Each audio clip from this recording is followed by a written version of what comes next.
Hi everybody! Today we're talking about Aldabas Doors of Cartagena. And yes, I did have to look at the box to actually remember what this is called because the title is too long. That's how you know your title's too long, when you forget it immediately that it's called Abracadabra, the Doors of Carps and Hangers. No, this is actually a fun little game by Grand Gamers Guild in which you are creating a tableau of 11 cards. That's it. You need to create the best assembly of doors using 11 cards before your opponents can do the same. And if you do, well then you become a door. That's what they don't tell you about this game, is that anyone who wins this game turns irreversibly into a door. As you can see, I have never won. But it's a very simple game. How to play Doors of Cartagena. Just kidding. You can do basically 3 things on your turn. You can take some coins, you can take doors from an open market. As you can see, this is the market area where some doors will be free and some doors will cost you coins. These are naturally going to be the doors that have been in the market for the least amount of time. So you can take doors from the market and put them into your hand, or you can play a door from your hand into your little tableau, as long as you don't play it next to the same color. Now the colors only have an impact on the placement, and what you really want to consider are the knockers. You always got to consider those knockers because that's the premise of the game. In Cartagena, it was known for its famous door knockers that were representative of certain professions. And so you'll see that each card has a different style of knocker. And if you think, well, that's going to be annoying to keep track of, well, don't worry. They have the actual symbol for what faction it represents in the top corner. So the blue are the fisherman faction, the green are the soldiers, and so on and so forth. And the way you're going to get points is that every different faction will have a different scoring condition at the end of the game. So the soldiers get points if there are a bunch of nobles also in the area that they can protect. The fishermen get points if you have a bunch of cards left over in your hand at the end of the game. So you've just been amassing cards, amassing doors, but you've only played fishermen and you've held on to all the rest. The nobles obviously want you to have saved up a whole bunch of money. The clergy just want you to have the most influence, the most value cards, doesn't matter which ones. They just want nice value in their city, obviously, so they can fill their coffers at church. And then finally, the builders want there to be no other builders in town so that they can also get the work, I guess, from everyone around the block.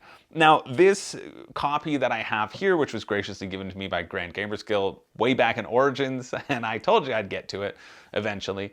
This was provided to me for review, but it also is the deluxe version, which includes a smaller expansion, and that just adds 3 more factions which do different things. You basically swap out one faction that you don't like and you add in another set of cards that does a different ability. But that's where the interesting part about this game happens, because you have to balance specializing in one area while also fighting your competitors so that they don't get the huge bonuses of other areas as well. Because every card has a number on it, and that is the influence value. And if you have the most influence value in that particular faction, then you get to score that win condition. If you're 3rd or 4th, you don't get to score that win condition whatsoever. So it's not enough to just have one soldier and a whole bunch of nobles. You have to balance getting a bunch of soldiers so that you can win the soldiers' scoring condition, and then having enough room in your block to add nobles to it so that you can get points, so that your soldiers that you fought so hard to win the scoring condition for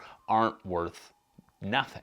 And so this makes for a fun little game. Like I said, on your turn, you have 3 possibilities and you get to take 2 actions. So you can take 2 different ones or the same one twice. So you can get coins and buy that really expensive card. You can grab a card and play it immediately. You can play those 2 cards that you've been holding on in your hand and finally finish your block and stop the game and, well, give everybody else one last turn, but then trigger the end condition. And this is absolutely a fun, light filler card game that takes about a half an hour. That is a difficult one for me to categorize and honestly say if it deserves a place on your shelf, because every time I've played this, I have quite enjoyed it. In fact, most game nights where I've pulled this out, we either pull it out at the beginning or pull it out at the end, and I usually walk away from those game nights thinking, oh yeah, you know what? I think I had the most enjoyable time playing Doors of Cartagena tonight.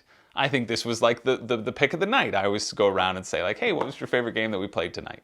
And usually for me, it ends up being Aldabas. But even with saying that, there's also a part of me that doesn't know if it's worth recommending. And I suppose it depends what you want in your games, because I think the reason I feel that way is there is never a climactic moment in the game. There's never really a sense of, oh, I've denied another player that card that they really needed, and that was a huge swing, or I managed to play this cool combo. It moves on in a fairly predictable way as the game is progressing, and it just becomes little min-maxing, maybe slightly predictable, which is a weird thing to say because there should be these climactic moments of, yes, I've managed to steal first place influence. But oftentimes, if you see people going for a specific faction and they have 3 cards or even 4 cards laid down, it's sometimes just easier to pivot and just go for something that they're not going for and then try to get points in that way. And so maybe that's why there aren't these climactic moments, there aren't these huge battle showdowns, or maybe it's because second place also gets half the points or half the scoring value, or is still able to pick up some points versus the first place taking it all. And so I think this is a good game. I really do, especially reflectively and talking about it, I have enjoyed every play that I've played of it, and I've thought, yeah, this plays in a really nice short amount of time. It's a really solid filler game, and yet when it comes to putting games into my bag, or to take to a friend's house, or to suggest games, this one usually gets cut, and I usually don't bring it or feel the need to suggest it. I think it's based on potentially how memorable it is, which is not very. You're just building doors. Maybe it's because with 5 factions and only 11 slots to put cards, you never really feel like you're developing an engine, and more feel like you're just trying to grab points where they come. And so perhaps that's where it is a little bit less satisfying, because the actual gameplay progression is fun. Getting to do 2 actions in a turn I think is very fun, because then you can at least do some combos or have choices that don't feel plotting. But I think limiting it to 11 cards is both good and bad. It keeps it in that filler space, but it also adds a certain amount of weight on every card placement, that when you're playing a card just for influence and not necessarily for the ability that's associated with it, because every card also has a little ability, you get to do something when you play it, as well as contributing to your overall tableau presence, it just never seems to make its way off the shelf. And I think that's a shame, because when I have it in front of me and when I'm reliving all of the games that I've played, it's quite an enjoyable game, but it also feels like one that is not likely going to stay in my collection because it doesn't give me enough of that push to actually get it to the table. So in terms of rating, I give it a seal of approval. Absolutely. I think this is a good game here. Mechanically,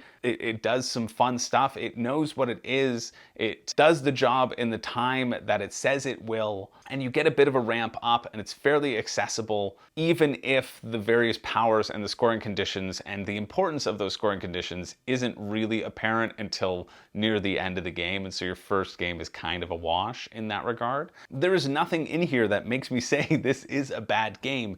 It's just not one that leaves me searching to play it over and over again. So I have to give it a seal of approval because it's not a bad game. And I think that's my bar. And I would give it a solid 7.5 out of 10, but it's just strangely not hitting the table. However, if you think this game will hit the table for you, hey, that's great.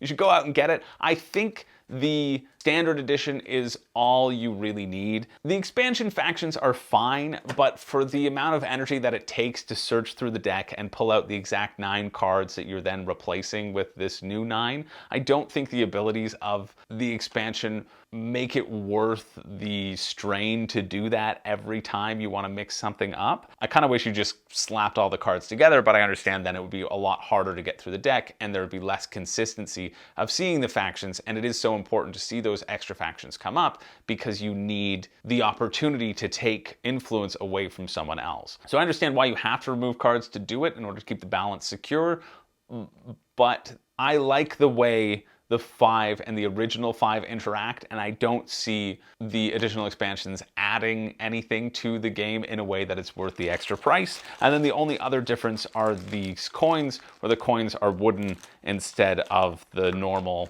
cardboard that comes with the base game. And you're passing coins. Coins are so minimal anyway. In fact, there's a mechanic where you hide coins under a card and hide them under your vault, and you're not supposed to show anyone how many coins you have, and the thicker they are actually detracts from being able to do that mechanic in the first place. So I would absolutely, if you're getting this and you have the opportunity between deluxe and just regular retail version, just go for the retail version. That's all you really need. It's going to be cheaper too, and it's going to be more justifiable to get this sort of lighter game and put it on your shelf. And I don't know, now that I'm putting it away, I'm thinking, you're not going to get rid of this. This is fun. It's a real back and forth love ambivalent relationship. It's not a love-hate relationship, it's just a love ambivalent relationship with Aldabas Doors of Cartagena, which I will attempt to continue to figure out. But hopefully that breakdown of the game was helpful, and me sharing my thoughts and feelings of indecisions helped you decide if this game was right for you. Thanks so much for watching. Thank you for hitting the like and the subscribe button. As always, it helps the channel grow. I appreciate you all. And not everybody does it, but I know you did it. And that makes you a better person than all of those other people. So I appreciate it. My name is Chris George. I do not have a catchphrase, and I do not have any clue what I'm gonna do with Aldabas Doors of Cartagena, but I think I wanna play it. I think I wanna play it right now. So that's a good sign. Anyway, thanks for watching. I'll see you in the next one.